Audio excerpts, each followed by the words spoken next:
Budgeting. Just saying the word can make you yawn or want to run screaming. Spreadsheets, calculators, and receipts sounds about as thrilling as boiled chicken, right? Dry, bland, and something only your financially responsible aunt talks about at Thanksgiving. Though here is the thing, you say you want to get your finances together, but last week you dropped $57 on scented candles because Mercury is in retrograde and your apartment needed a vibe. Sound familiar? We've all been there, spending money like it's going out of style while promising ourselves we'll start getting serious tomorrow. But the truth is, if you don't tell your money where to go, it'll just wander off, usually into the nearest Target aisle or the food delivery app you pretend you don't have. Budgeting isn't about being broke, it's the tool that stops you from staying broke.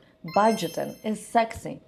So here, I said it. Now, why is budgeting sexy? It's about control, and control means confidence. Confidence means knowing you can pay your rent and still get tacos on Taco Tuesday without breaking a sweat. It means having an emergency fund so you don't have to call your mom for bailouts. Nothing is more attractive than someone who's got their life together. So here is the bottom line. Budgeting isn't about saying no all the time. It's about deciding what gets a hell yes. You don't have to be rich to budget, but you do have to budget to get rich. And yes, being financially stable, that's wildly, outrageously sexy.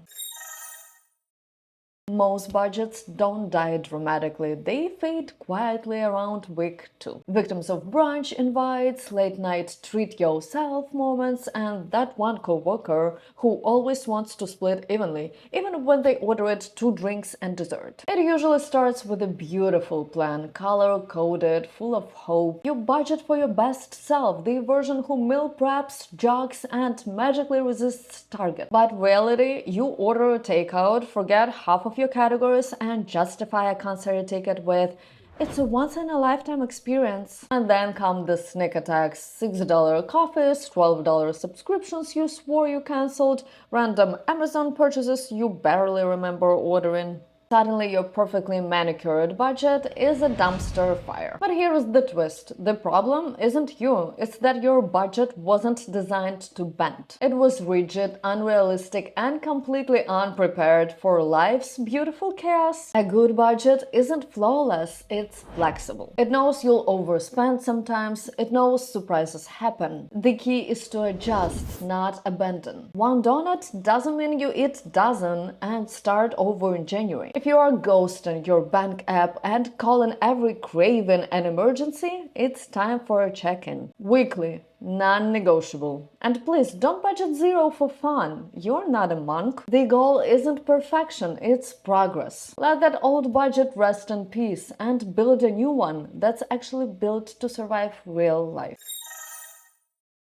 You were doing great, you made your budget, you were tracking every dollar, and then bam! Your car needed new tires, your dog ate a sock, your laptop spontaneously combusted. And just like that, your budget face planted. But let's pause for a reality check. Were these expenses actually unexpected, or were they just unplanned? The biggest myth in personal finance is that life randomly throws money grenades at you. But here is the deal. Most surprise expenses not that surprising. Your car will break down, your cousin will get married in another state, and your Wi-Fi router will die the night before your big Zoom meeting. None of that is shocking, it's just inconvenient. Yet every time it happens, we act like we've been betrayed by the universe. We whisper, "Why now?" while typing our debit card number into a panic purchase. The truth, it's not about if something goes wrong.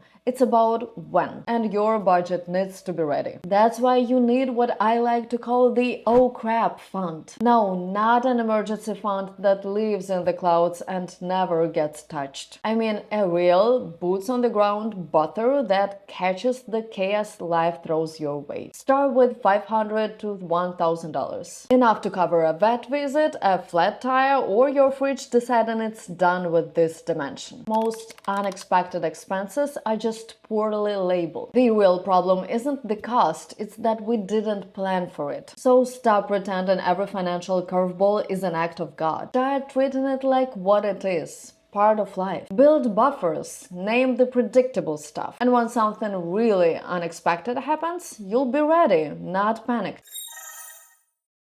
You made the budget. You even padded it with an emergency buffer. You were feeling unstoppable. And then 2 weeks in, your bank account looks like it's been hit by a financial crime syndicate. $84 at miscellaneous home goods? A dozen $4 charges from where? And wait, how are you broke again? Answer, you didn't track it. Budgeting without tracking is like deciding to eat healthy and then blacking out every time you pass a drive-thru. This is where the magic of the ugly spreadsheet comes in. No, it's not cute. It's not aesthetic, but it will snitch on your $6 coffee habit faster than your mom finding your high school report card. Whether you're a Google Sheets wizard, a nap junkie, or a sticky note bandit, the key is consistency. Track everything. Yes, even the $1.39 snack that felt too small to count. Apps can help, so can notebooks. Just don't rely on "I'll remember it" method. You won't. You'll forget. Then panic scroll your transactions wondering who spent $47 on Zen crystals and stuff. Bonus move, track how you felt when you spent. Bored? Celebrating? Rage buying revenge candles? Most spending is emotional, and the moment you connect dots between mood and money, that's next level awareness. So open the spreadsheet, log the chaos, and take control. Your money is not disappearing, it's just being unmonitored. Until now. Here is where a lot of people go off the rails. They create a budget that assumes they're Beyoncé. Not emotionally, not spiritually, financially. You sit down, open a fresh new spreadsheet, and suddenly you're planning for the lifestyle that includes weekly spa days, a new wardrobe, artisanal brunches, and a skincare routine that costs more than your electricity bill. And why not? You worked hard. You deserve it, right? Well, sure. But your bank account might disagree. This is the budgeting version of delusion, where we confuse our inspirational lifestyle with our actual income. And unless you've got a secret stadium tour we don't know about, your budget should reflect where you are, not where Beyonce is. This is where people trip themselves up. They set a budget so disconnected from reality that it collapses in less than a week, because they were trying to live like an Instagram influencer on a ramen and rent paycheck. Then they get mad when it all goes sideways. Here is the fix. Budget for your life, not your fantasy version. Maybe you skip one takeout night so you can go to the concert guilt-free. Maybe you cancel the streaming service you never watch so you can buy those boots you've been eyeing. The goal isn't to stop spending, it's to spend on purpose. And let's be clear, Beyonce has a full-time financial team. She's not scrolling through her credit card at 2 a.m. wondering if she can afford Postmates. You are. So be real with yourself. Don't aim for perfection, aim for sustainability. Budget in the little indulgences. Give yourself room to breathe. Because sticking to a realistic budget will always beat abandoning a fantasy one. Let's face it, motivation is cute, but it's also a flake. You feel inspired when you first making your budget. Maybe even unstoppable. But by week 2, you are tired, work is chaotic, and someone is texting sushi? And suddenly your grocery money is swimming with wasabi. That's where automation comes in. It's like your budget's personal assistant. It shows up even when you don't feel like it. Start with the obvious, your fixed bills. Rent, utilities, loan minimums.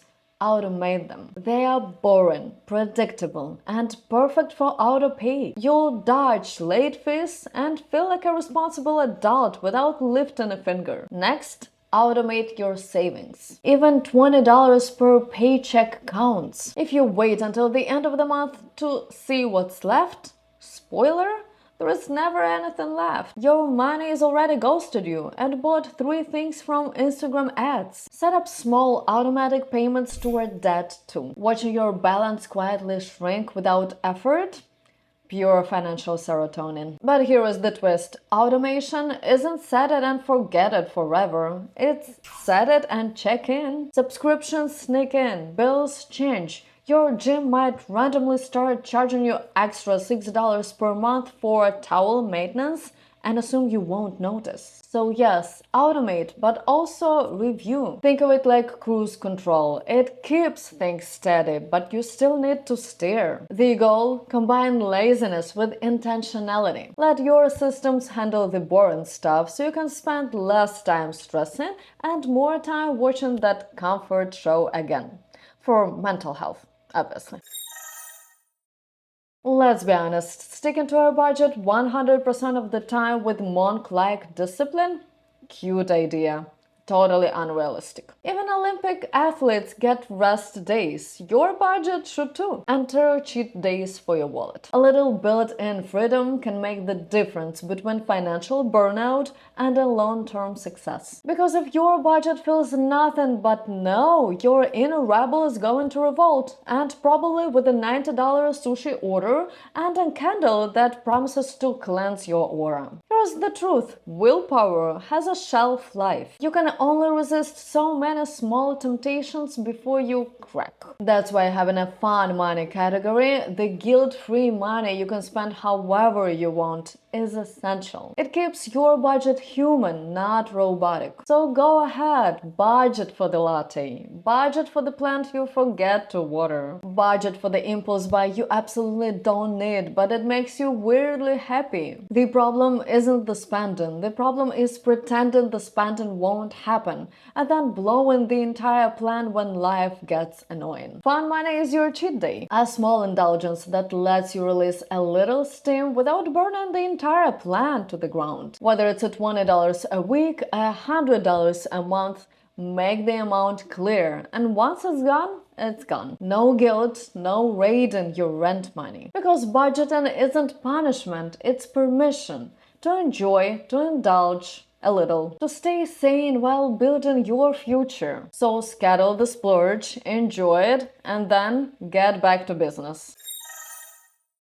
You didn't start budgeting for fun. You did it for freedom, for peace, for the version of yourself who doesn't lose sleep over money. And in the beginning, you were fired up, spreadsheets, goals, maybe even a vision board. But now the sparks dimmed. You are tired. Budgeting feels like another chore on a never-ending list. That's not failure, that's fatigue, and that's completely normal. Here is the truth. Staying motivated isn't about grinding non-stop. It's about knowing when to pause, reassess, and refuel. Motivation fades. That's life. What matters is that you don't let a dip become a dead end. Instead of quitting, reconnect. Go back to your why. Maybe it's to finally crush that debt. Maybe it's to build savings that give you the real freedom. Or maybe it's simply to stop living paycheck to paycheck. Whatever it is, bring that vision front and center again. Put it on your mirror, your lock screen, your journal.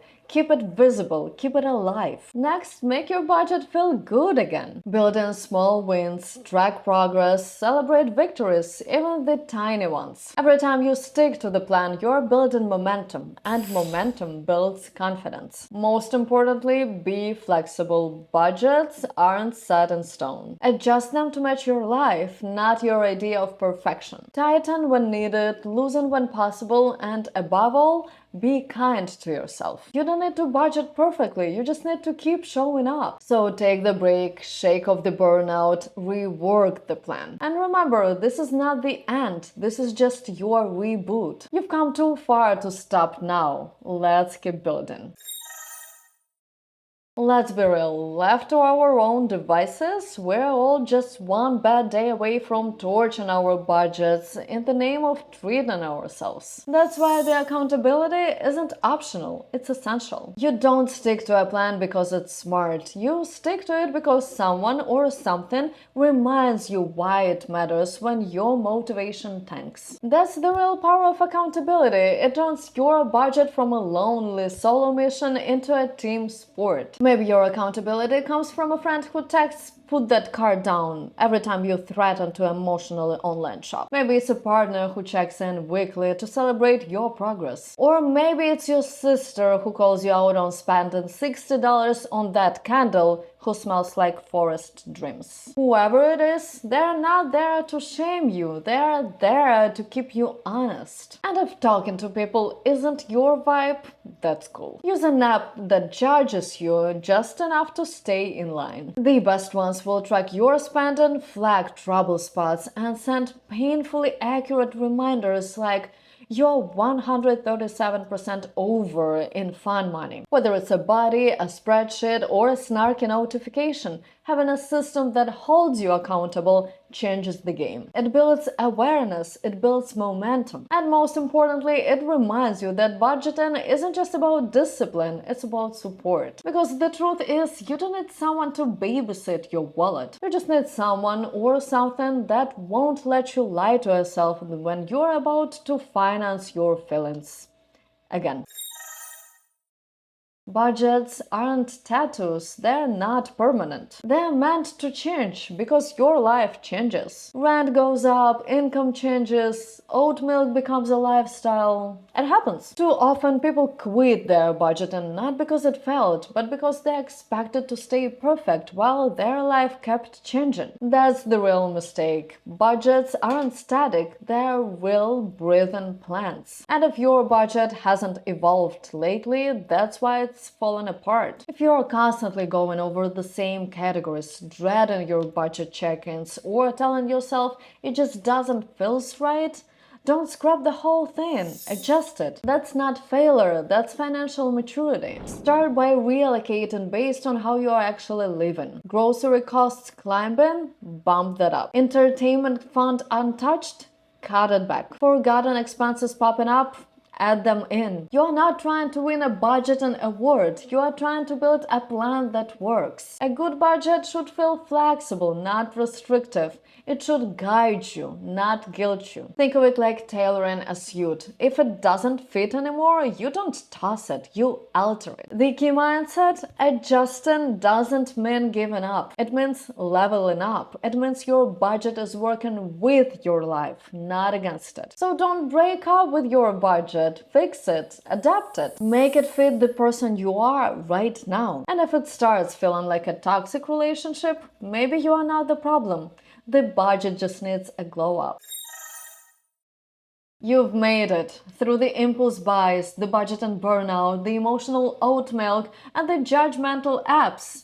And somehow you're still standing. That's not luck, that's growth. You've shed the idea that budgeting is a punishment. You've stopped trying to be perfect and start aiming for progress. You've learned to build a system that fits your life. Cheat days, random expenses, messy months, and all. And here is what that means. You're not just budgeting, you're evolving. You are taking control of your money instead of letting it control you. That's what separates dabblers from doers. It's not about never messing up, it's about bouncing back smarter every time you do. You have figured out that spending and saving aren't enemies. You can splurge without spiraling, you can adjust your plan without scrapping it. You can miss a goal and still move forward. That's resilience, and that's a skill you're building month after month. Because the goal was never to create a perfect spreadsheet. The goal was peace of mind, clarity, confidence. Freedom from financial chaos and the constant stress about how did I already spend that much? From now on, your budget isn't a cage, it's a compass. It guides you, but it doesn't shame you. It adapts with your life, it grows, and so do you. So take a second to recognize how far you've come and how much further you are going. This journey isn't about money, it's about ownership. And guess what? You're the one in charge now. Let's keep rising. I'll see you in the next one.